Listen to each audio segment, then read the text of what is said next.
एक बार सभी मिठाइयों में आपस में झगड़ा शुरू हो जाता है। रसगुल्ला कहता है मैं सबसे मीठा हूं। लड्डू कहता है तुम नहीं, मैं सबसे मीठा हूं। उसकी बात सुनकर जलेबी कहती है नहीं, तुम सबसे ज्यादा मैं मीठी हूं और मेरे अंदर जो रस बहता रहता है उसकी वजह से मैं और ज्यादा मीठी लगती हूं। इस पर इमरती कहती है तुम चाहे कितना ही रस टपकाती रहो, मीठी तो मैं हूं। उनकी बात सुनकर लड्डू कहाँ चुप रहने वाला था। लड्डू बोला मैं तो भगवान का प्रिय हूं, मैं हमेशा उनके हाथ में रहता हूं। उनकी बातें सुनकर हलवा भी कहाँ चुप रहता। वो कहता है कि तुम बेशक भगवान के हाथ में रहते हो, लेकिन भगवान का भोग तो मुझसे ही चढ़ता है, इसलिए मैं सबसे मीठा हूं।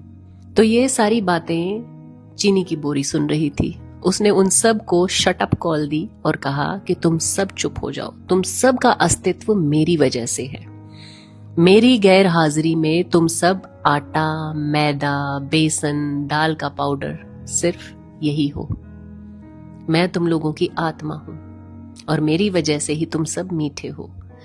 चीनी की बात सुनकर सारे चुप हो गए और उनकी आपस में लड़ाई बंद हो गई। और हम इंसान भी ऐसे ही हैं।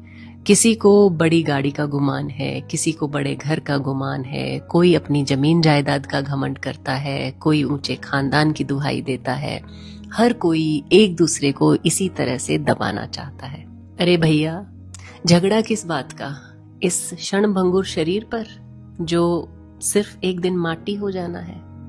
याद रखिए, भगवान को सब कुछ मंजूर है, लेकिन घमंड, अभिमान, दूसरे को नीचा दिखाना, ये सब बिल्कुल नहीं भाता। हमारे शरीर की शोभा सिर्फ तभी तक है जब तक इसके अंदर जान है। जिस दिन इससे जान निकल जाएगी, जब ये जड़ हो जाएगा, तो कोई एक रात भी इस मृत शरीर को घर में नहीं रखना चाहता है।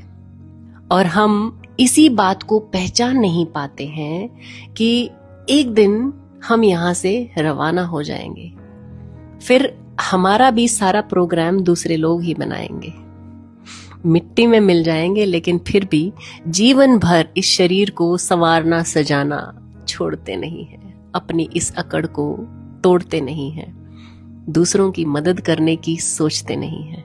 और जाते जाते एक भीतरी और गहरी बात और सुनिए, जिस्म और रूह का क्या गजब रिश्ता है। जिंदगी भर साथ रहे मगर तारुफ ना हुआ। ये कैसा सफर है, कहाँ जा रहा हूँ मैं अपनी